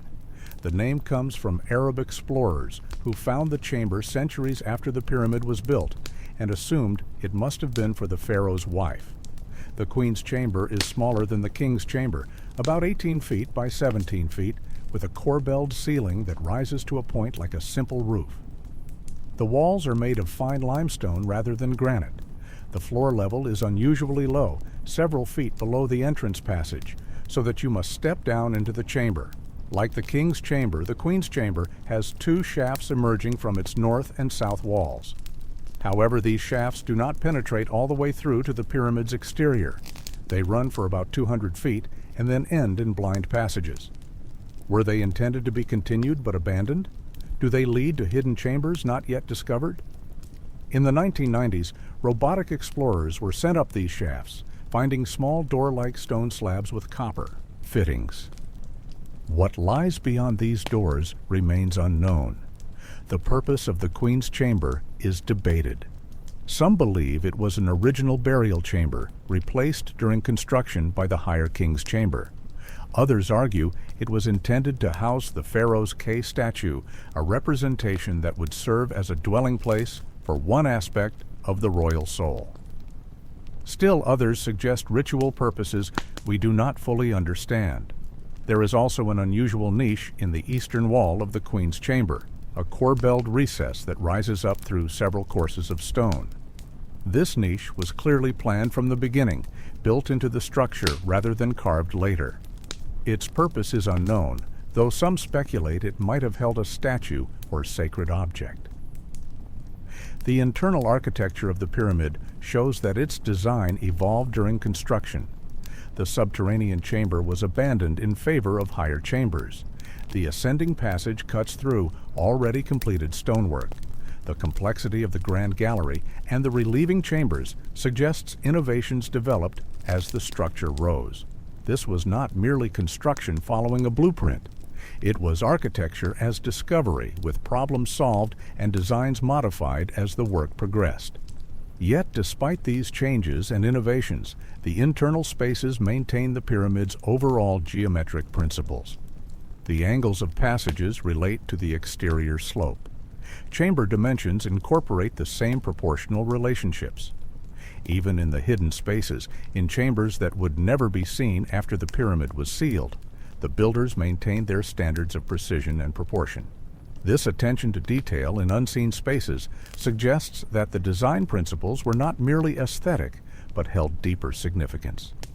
The geometry mattered not because people would see it, but because it was correct, because it embodied mathematical and spiritual truths that had to be maintained regardless of visibility. The pyramid was built according to cosmic principles that transcended human observation. The casing stones, a mirror to heaven. When we look at the pyramids today, we see rough stepped structures, the exposed core masonry weathered by millennia of wind and sand. But this is not how the pyramids appeared when they were first built. Originally, each pyramid was covered entirely in smooth casing stones, finely cut limestone blocks that created a perfect sloped surface from base to apex. The pyramids were not brown, but brilliant white, reflecting the Egyptian sun with dazzling intensity. The casing stones were made of fine white limestone quarried at Tura, across the Nile from Giza. This limestone is denser and finer grained than the local stone used for the pyramid's core. It can be cut to precise dimensions and polished to a smooth surface that reflects light like a mirror. Each casing stone was carefully shaped so that its outer face was smooth and its inner face fit precisely against the core masonry. The joints between casing stones were so tight that you could not insert a knife blade between them. The precision of these joints is remarkable. The casing stones were not held together with mortar, though a thin layer of gypsum mortar was sometimes used to help position them. Rather, they were held in place by their own weight and the pressure from stones above and around them. The fit had to be perfect. Any gap would create a point of weakness where water could penetrate, causing erosion and potentially destabilizing the structure. The angle of each casing stone's outer face matched the intended slope of the pyramid, approximately 51 degrees, 51 minutes. This consistency of angle across thousands of stones covering 13 acres of surface area demonstrates both the skill of the stone cutters and the effectiveness of the quality control systems in place. Each stone had to be checked and approved before being hauled up the pyramid and set in place. Recent studies of the few remaining casing stones at the base of Khafra's pyramid and the apex of his pyramid have revealed just how precisely they were made. The outer surfaces are flat to within fractions of an inch, polished to a smooth finish. The joints between stones deviate from perfectly straight lines by less than the width of a human hair in some cases. This is craftsmanship that would be impressive with modern diamond saws and computer-controlled milling machines. Accomplished with copper tools, it is extraordinary. When complete, each pyramid's casing created an unbroken slope from base to apex. The surface would have been brilliant white, visible for miles across the desert and the delta. On a bright day, the reflected light would have been almost painful to look at. The pyramids would have appeared to glow as if lit from within. At the very top of each pyramid sat the capstone, called a pyramidion. This small pyramid-shaped stone, typically made of fine limestone or granite, was the final piece placed during construction. Many pyramidions were covered in gold leaf or made of electrum, an alloy of gold and silver. When the sun struck this golden cap, it would have blazed like a beacon, visible from enormous distances. The pyramidion had deep symbolic significance. In Egyptian cosmology, the primordial mound that emerged from the waters of chaos at the creation of the world was called the Ben-Ben. This mound was the first solid matter, the place where the sun god first stood when he created himself and began the process of creating everything else. The pyramidion represented the Ben-Ben, making each pyramid a recreation of the moment of creation, a cosmic mountain connecting earth and heaven. Unfortunately, none of the original pyramidions from the Giza pyramids survive. They may have been made of precious materials and were likely stolen in ancient times. We know what they looked like from pyramidions found on smaller pyramids from later periods and from representations. In tomb paintings and temple reliefs, that show pyramids with golden caps. What happened to all the casing stones? Why do the pyramids today show only their rough core masonry? The answer is both prosaic and sad. Over the centuries, as Egypt's political power declined and as Cairo grew into a major city, the pyramids were used as convenient quarries. The fine limestone casing stones were stripped away and used to build mosques, palaces, and houses in Cairo. The process was particularly intense after a major earthquake in 1301 AD damaged many buildings in Cairo. Builders needed stone to repair and rebuild, and the pyramids offered a nearly unlimited supply of pre-cut, high-quality stone. By the time Napoleon's expedition arrived in Egypt in 1798, bringing the first modern European scholars to study the pyramids systematically, most of the casing stones were already gone. Only a few remained at the base of the pyramids, protected by sand and rubble that had accumulated around the structures. These few remaining casing stones allow us to reconstruct what the pyramids once looked like, but they are a tiny fraction of the original casing. The loss of the casing stones has actually helped modern researchers in one way. With the casing gone, the core masonry is exposed, allowing us to see the construction techniques used. We can observe how the core blocks were laid, how the structure was built up in levels, how corners and edges were reinforced. This view into the pyramid's internal structure has informed our understanding of construction methods. But it is still a loss. The pyramids as they exist today are essentially ruins, the architectural equivalent of looking at a building stripped of its finished walls and decorative elements. Attempts have been made to reconstruct small sections of casing, most notably at the base of Menkaura's pyramid, where some original granite casing blocks remain in place.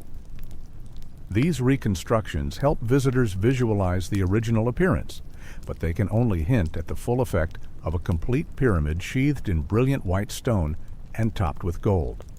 The symbolic significance of the casing stones went beyond their visual impact. The smooth surface represented perfection, the triumph of order over chaos, the imposition of geometric ideality onto rough stone.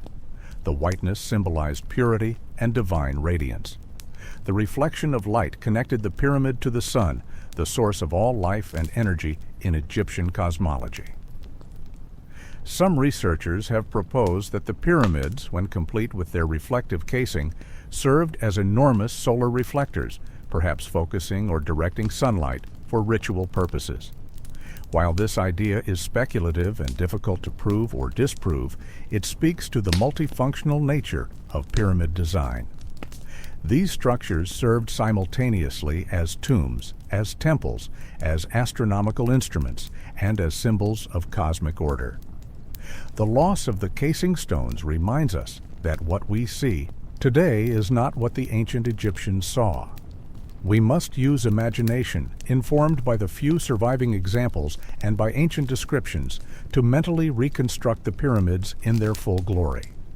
When we do, we see structures that were even more impressive than the weathered monuments that remain. We see geometric perfection rendered in stone, mountains of light that dominated the landscape and inspired awe in all who beheld them. Symbolism and spiritual design. The pyramid was never merely a tomb, never simply a place to store a royal body. It was a machine for transformation, a device designed to facilitate the pharaoh's journey from mortal king to immortal god. Every aspect of its design, from its overall shape to the smallest details of its internal chambers, carried symbolic meaning rooted in Egyptian cosmology and religious belief. The pyramid shape itself was deeply symbolic. It represented the primordial mound, the benben that emerged from the waters of chaos at creation. In Egyptian mythology, before there was earth or sky, there existed only Nun, the infinite dark waters. From these waters the first land appeared, a mound on which the sun god Adam stood when he created himself. This moment of emergence from water to land, from chaos to order, was the beginning of everything. By building a pyramid, Egyptian architects were recreating that primordial moment. The pyramid was a cosmic mountain, a benben made permanent in stone. It connected the earth to the sky, providing a pathway for the pharaoh's spirit to ascend to heaven.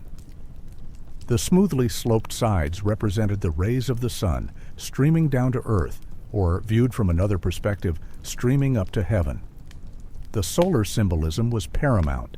The pyramid was associated with Ra, the sun god, the most powerful deity in the Egyptian pantheon during the Old Kingdom, when the pyramids were built. The pyramid's shape echoed the sun's rays. Its white casing reflected sunlight, making it a kind of solar beacon. The golden pyramidion at its apex captured the first and last light of each day, symbolically connecting the monument directly to the sun. The pharaoh himself was considered the son of Ra, the sun god's earthly representative. In death, the pharaoh would rejoin his divine father, becoming one with the sun god. The pyramid facilitated this reunion, providing both a physical and spiritual pathway to the heavens. The shafts pointing toward specific stars were routes for the soul to travel, cosmic roads leading to different celestial destinations. But the pyramid also connected to other aspects of Egyptian mythology. The shape represented a sacred mountain, and mountains held religious significance as places where earth touched sky, where the divine and mortal realms intersected. The pyramid was an artificial mountain, built to ensure that Egypt, a land dominated by flat desert and river valley, had its own sacred peak. The orientation of the pyramid to the cardinal directions was spiritually significant. The east-west axis aligned with the sun's journey across the sky from birth in the east to death in the west. The pharaoh, like the sun, would die and be reborn, following the same path. The north-south axis connected the pyramid to the celestial poles, to the circumpolar stars that never set, to the realm of eternal existence. The internal chambers represented stages in the pharaoh's journey to the afterlife. The descent into the subterranean chamber might symbolize the initial descent into the underworld, the realm of Osiris. The ascent through the ascending passage represented the soul's climb toward heaven. The grand gallery, with its soaring height, was the final approach to transformation. The king's chamber was the place of resurrection, where the pharaoh, surrounded by protective spells and rituals, would be reborn as a god. The pyramid texts, religious inscriptions that first appear in pyramids from the 5th and 6th dynasties, provide insight into this process. These texts, among the oldest religious writings in the world, describe the pharaoh's journey after death. They speak of him climbing stairs to heaven, of him becoming one with the stars, of him joining Ra in the solar bark that sails across the sky. While the pyramids at Giza predate the earliest pyramid texts by several generations, the beliefs those texts express were likely already present when the Great Pyramid was built. The texts describe multiple aspects of the soul. The Ba was the personality, the individual essence that made each person unique. The Ka was the life force, the energy that animated the body. The Ak was the transformed, glorified spirit that existed after successful completion of the afterlife journey. The pyramid provided a place for these different aspects to reside and interact, a cosmic theater where the drama of death and resurrection played out. The sarcophagus in the king's chamber served as more than a container for the mummy. It was a womb for rebirth, a place where the pharaoh, like the sun god emerging from the primordial waters, would be reborn into divine existence. The stone from which it was carved, red granite from Aswan, held symbolic significance, its color associated with the life-giving mud of the Nile and with the sun itself. Even the materials used throughout the pyramid carried meaning. Limestone, the primary building material, was white and pure, representing order and perfection. Granite, used for the king's chamber and other crucial spaces, was harder and more durable, representing permanence and strength. The wood used in construction elements, though almost none survives, would have been carefully selected. Cedar from Lebanon was particularly prized, its scent and durability giving it sacred significance. The pyramid complex as a whole formed a ritual landscape. The Valley Temple, where the pharaoh's body first arrived by boat from the Nile, was the place of initial purification. The causeway, leading from Valley Temple to Mortuary Temple, was a sacred path representing the journey from the mortal world to the divine realm. The Mortuary Temple on the east side of the pyramid was where priests performed daily offerings, sustaining the pharaoh's spirit with food, drink, and ritual. Subsidiary pyramids near the main pyramid, smaller structures sometimes called Queen's Pyramids, though their exact purpose is debated, may have housed different aspects of the pharaoh's spirit or served ritual functions in the ongoing cult of the dead king. The entire complex was enclosed and protected, a sacred precinct where the boundary between living and dead, between mortal and divine, was deliberately blurred. The pyramid, then, was not a static monument, but a dynamic spiritual instrument. It was designed to function eternally, facilitating the pharaoh's ongoing existence in the afterlife while simultaneously allowing the living to maintain contact with their deceased god-king through ritual and offering. It embodied Egyptian beliefs about death, the afterlife, the nature of kingship, and the structure of the cosmos itself. Understanding this symbolic dimension helps explain why the Egyptians invested such enormous resources in pyramid construction. This was not vanity or megalomania. It was religious necessity. The pharaoh was not merely a political leader, but a cosmic figure whose death and successful rebirth affected the entire kingdom. If the pharaoh failed to achieve divinity after death, the cosmic order itself would be threatened. The pyramid was insurance, a means of ensuring that the transformation occurred properly.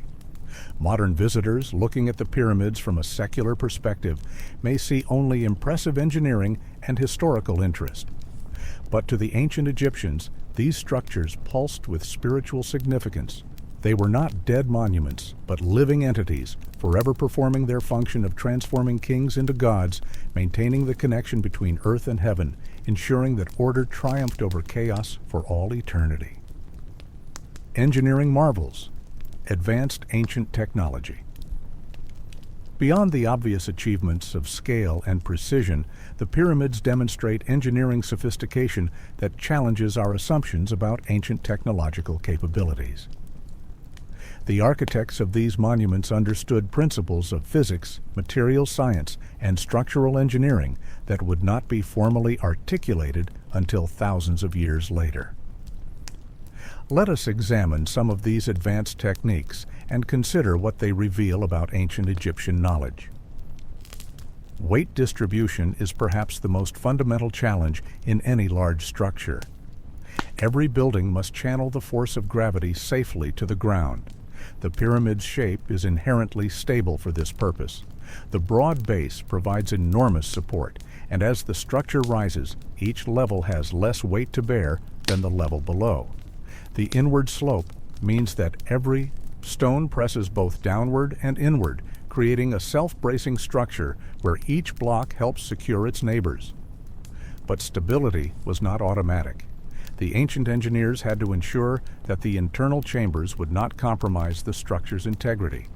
A hollow space inside a massive stone structure creates potential weak points. The weight from above must be redirected around the chamber rather than being allowed to press directly on its ceiling. The solution implemented in the king's chamber, the 5 relieving chambers stacked above it, shows sophisticated understanding of load distribution. Each chamber intercepts part of the load from above. The peaked roof of the uppermost chamber acts like a simple arch, diverting force to either side. This system has functioned perfectly for over 45 centuries, protecting the king's chamber from the millions of tons pressing down from above. The corbelling technique used in the Grand Gallery and the Queen's Chamber demonstrates similar understanding. By allowing each course of stone to overhang the course below by a small amount, the builders created tall spaces without needing single stones large enough to span the entire width. The core-belled structure is self-supporting, each stone held in place by the weight of the stones above and around it. The pyramid also demonstrates remarkable seismic resistance. Egypt experiences earthquakes, and over 45 centuries, the pyramids have endured countless seismic events. The Great Pyramid shows almost no earthquake damage. Its core structure remains intact, with no major cracks or collapsed sections. This resilience results from several factors. First, the pyramid's massive weight gives it tremendous inertia. It takes enormous force to move millions of tons of stone.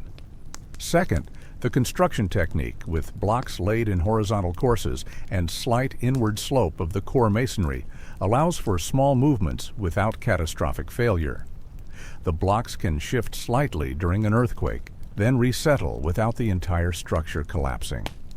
Third, the pyramid sits on solid bedrock, not loose soil that might liquefy or shift during seismic activity. The acoustics of the King's Chamber reveal another dimension of engineering knowledge. The chamber has natural resonant frequencies, specific tones that vibrate more strongly than others.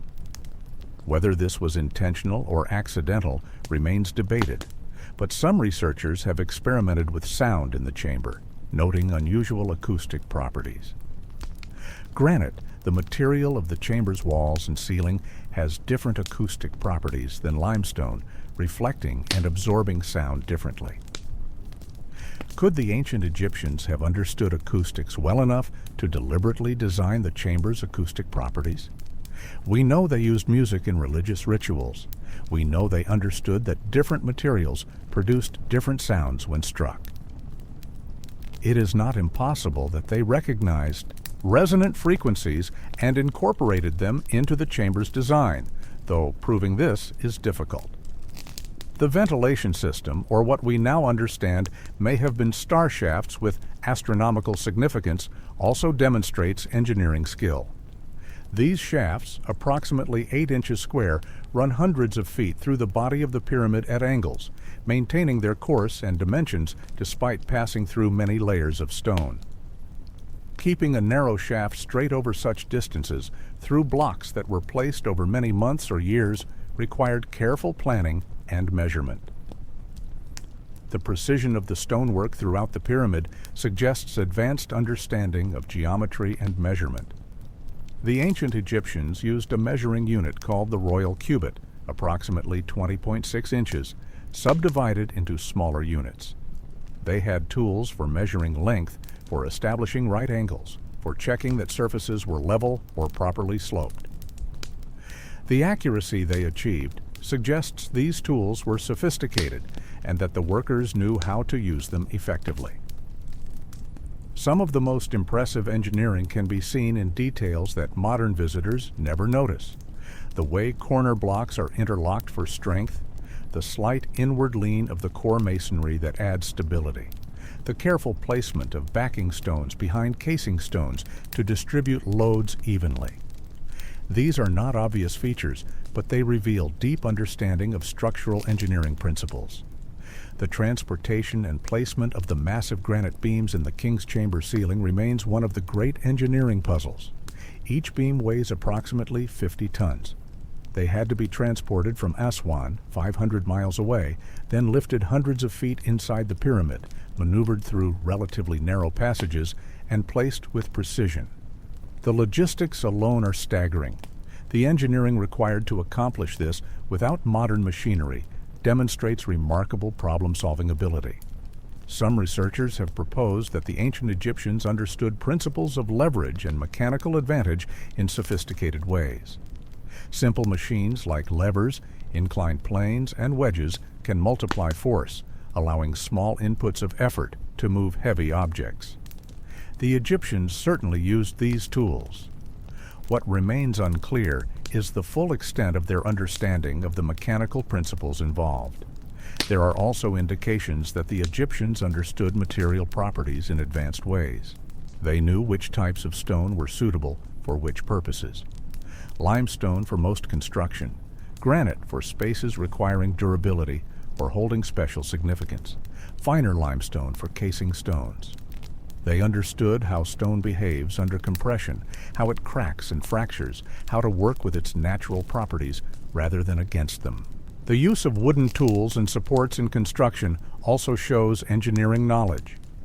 Wood was scarce in Egypt, mostly imported from Lebanon and other forested regions.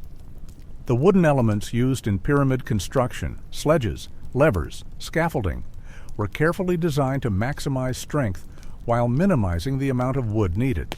Some researchers believe wooden machines, perhaps including simple cranes or lifting devices, may have been used, though no examples survive and ancient descriptions are vague. Recent technological investigations using modern tools have revealed even more about pyramid engineering. Cosmic ray muon detection, a technique that can see through solid stone by detecting particles that pass through matter, has revealed possible hidden chambers and voids within the pyramids. These discoveries suggest that we still do not fully understand the internal structure of these monuments, that there may be additional engineering features not yet discovered.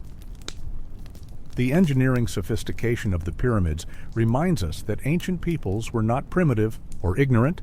They lacked modern technology, but they did not lack intelligence or problem-solving ability. They approached engineering challenges methodically, learned from experience, and developed solutions that worked. The fact that their monuments still stand, still impressive, and still functional in their way demonstrates the soundness of their engineering principles. Alternative theories and modern mysteries. Despite decades of research and numerous archaeological discoveries, the pyramids continue to generate mysteries and controversies. Alternative theories about their construction, purpose, and origins circulate widely, challenging mainstream archaeological interpretations. While many of these theories are speculative or lack solid evidence, they speak to the pyramids' enduring power to fascinate and puzzle us. One persistent alternative theory concerns the age of the pyramids. Mainstream archaeology dates the Great Pyramid to around 2560 BC, during the reign of Pharaoh Khufu. This dating is based on multiple lines of evidence, including radiocarbon dates from organic materials found in the pyramid, ancient Egyptian historical records, and the architectural progression from earlier pyramids. However, some researchers have proposed that the pyramids are much older, perhaps dating to a lost advanced civilization that existed thousands of years before dynastic Egypt. These theories often point to supposed geological evidence. Some claim that weathering patterns on the Sphinx suggest it was exposed to heavy rainfall, which would date it to a time when the climate in Egypt was much wetter than it has been during historical times. This would push construction back to perhaps 10,000 BC or earlier. Mainstream geologists and archaeologists have challenged this interpretation, arguing that the weathering patterns are consistent with wind-driven sand erosion, and that there is no compelling evidence for a much earlier date. Another area of speculation concerns possible hidden chambers.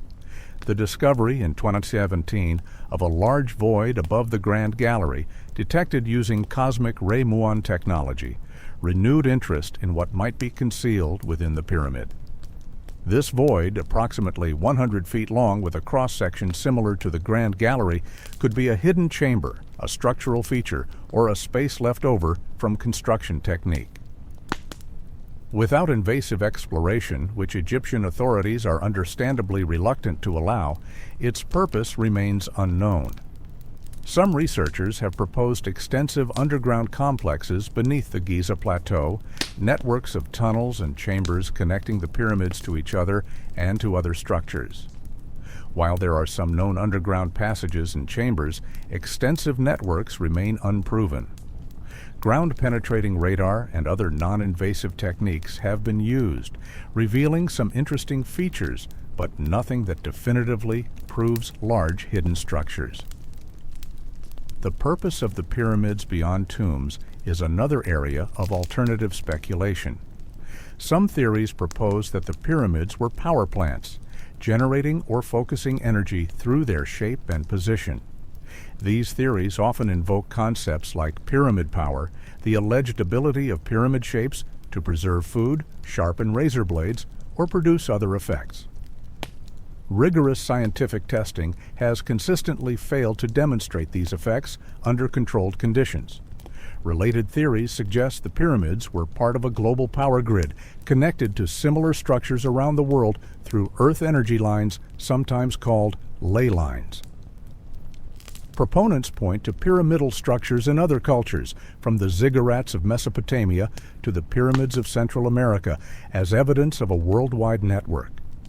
Mainstream archaeology explains these similarities as independent development of similar architectural solutions to similar problems, not as evidence of a single global civilization.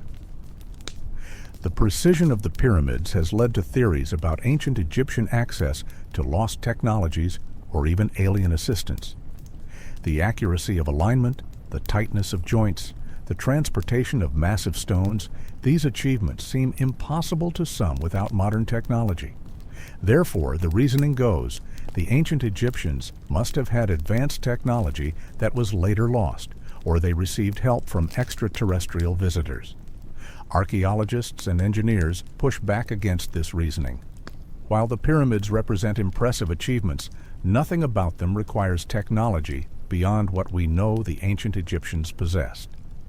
What was required was not advanced technology, but time, labor, organization, and expertise developed over generations. The tendency to attribute ancient achievements to lost civilizations or aliens reflects, perhaps, a failure of imagination about what humans can accomplish with basic tools and sufficient determination. More grounded alternative theories focus on construction techniques. As discussed earlier, the exact methods used to raise and place the massive stones remain debated. Different researchers propose different systems of ramps, levers, or combinations thereof. Some recent proposals involving internal ramps or water-based lifting systems are innovative and might yet be proven correct through further research. There is also debate about the workforce. The traditional view holds that the pyramids were built by paid workers, not slaves, with labor organized through a corvée system where farmers would work on the pyramids during the agricultural off-season. This view is supported by archaeological evidence from workers' villages near the pyramids, showing that workers were well fed and received medical care. Alternative views suggest different organizational models, perhaps involving more permanent specialized workforces or different social structures than we currently understand. The astronomical alignments of the pyramids, well established by mainstream archaeology, have spawned more speculative theories about their purpose. Some researchers propose that the Giza complex is a star map, representing not just Orion's belt, but a larger section of the sky with various structures corresponding to different stars. Others suggest the pyramids were astronomical observatories used to track stellar movements with extraordinary precision. While the astronomical alignments are real, the extent to which the pyramids were specifically designed as observational instruments remains debated. Recent technological advances continue to reveal new information. In addition to the muon detection mentioned earlier, other techniques being applied include thermal imaging, which can detect differences in internal structure based on how different materials absorb and release heat, and advanced 3D scanning, which creates detailed digital models allowing researchers to analyze the structures in new ways. What keeps these mysteries alive is the simple fact that we do not know everything about the pyramids. Despite decades of research, despite all we have learned, there are still unanswered questions. Why was the subterranean chamber abandoned? What is the purpose of the Queen's Chamber? What lies behind the doors found by robots in the Queen's Chamber shafts? What is the function of the void detected above the Grand Gallery? These genuine mysteries provide fertile ground for speculation. The pyramid's scale and precision, combined with gaps in our knowledge, create space for alternative theories to flourish. Some of these theories may eventually be proven correct or contribute valuable ideas. Others will remain speculation, appealing more for their imaginative reach than their evidential support. The challenge is distinguishing between legitimate questions and baseless speculation, between theories that deserve serious investigation and those that can be dismissed. Mainstream archaeology and engineering have explanations for most aspects of the pyramids that are consistent with evidence and do not require invoking lost technologies or ancient astronauts. But maintaining humility about what we do not know, remaining open to new evidence and new interpretations, is crucial. The pyramids will continue to generate mysteries and theories for as long as they stand. This is part of their enduring appeal. They are not fully explained, not completely understood, not reduced to simple facts and measurements. They remain, in some essential way, mysterious, and that mystery draws us to them, generation after generation, each asking the same questions that people have asked for thousands of years. How did they do it? Why did they do it? And what secrets might still be hidden in these mountains of stone? Conclusion. Legacy. As our journey through the secret design behind the pyramids comes to an end, we find ourselves standing, mentally at least, at the base of these magnificent structures, looking up toward the apex where Earth meets sky. We have explored their mathematical precision, their astronomical alignments, their sophisticated engineering. We have traced the evolution from simple mastabas to the perfected form of the pyramids at Giza. We have examined the symbolism embedded in every dimension and the spiritual purpose that motivated their construction. What have we learned? First, that the pyramids are far more than piles of stone, however impressive their scale. They are sophisticated instruments, designed with knowledge that spanned mathematics, astronomy, engineering, and spirituality. The ancient Egyptians who built them were not primitive laborers struggling with basic tasks. They were skilled professionals, working within a complex organizational system, applying knowledge accumulated over generations. Second, we have learned that the pyramids embody a worldview fundamentally different from our own. They were not built despite the immense cost and effort, but because of it.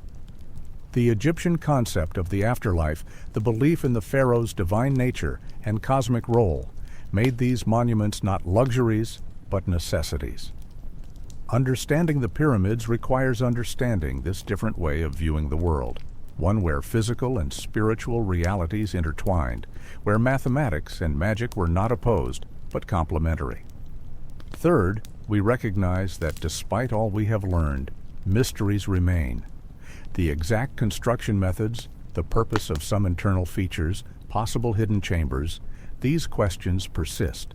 The pyramids guard their secrets well, revealing some answers while holding others back. This ongoing mystery is part of their appeal, ensuring that each generation finds new questions to ask and new perspectives to bring. The legacy of the pyramids extends far beyond Egypt and far beyond the ancient world. These structures have influenced architecture across cultures and throughout history. The pyramid shape appears in monuments worldwide, from the Louvre in Paris to the Transamerica building in San Francisco.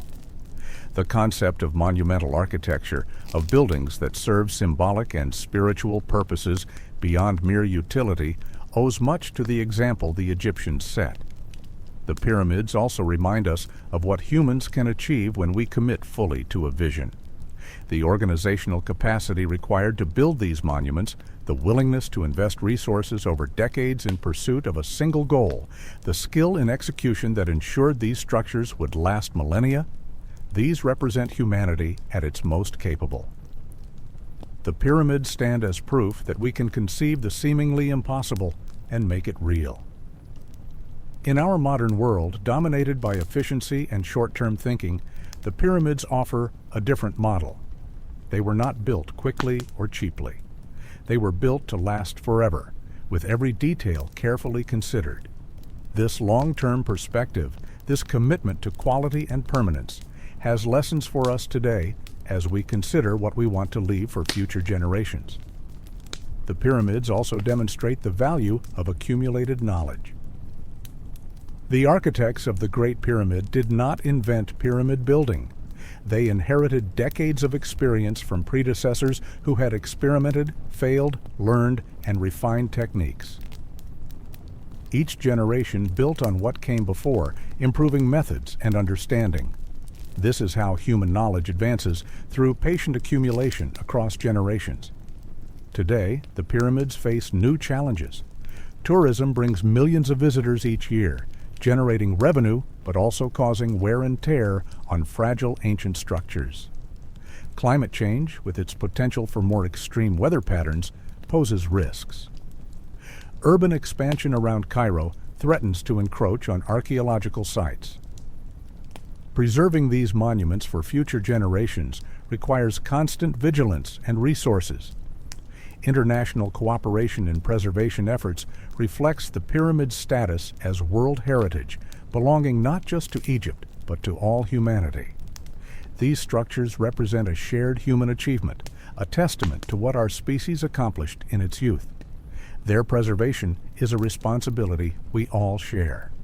Modern technology continues to reveal new information about the pyramids.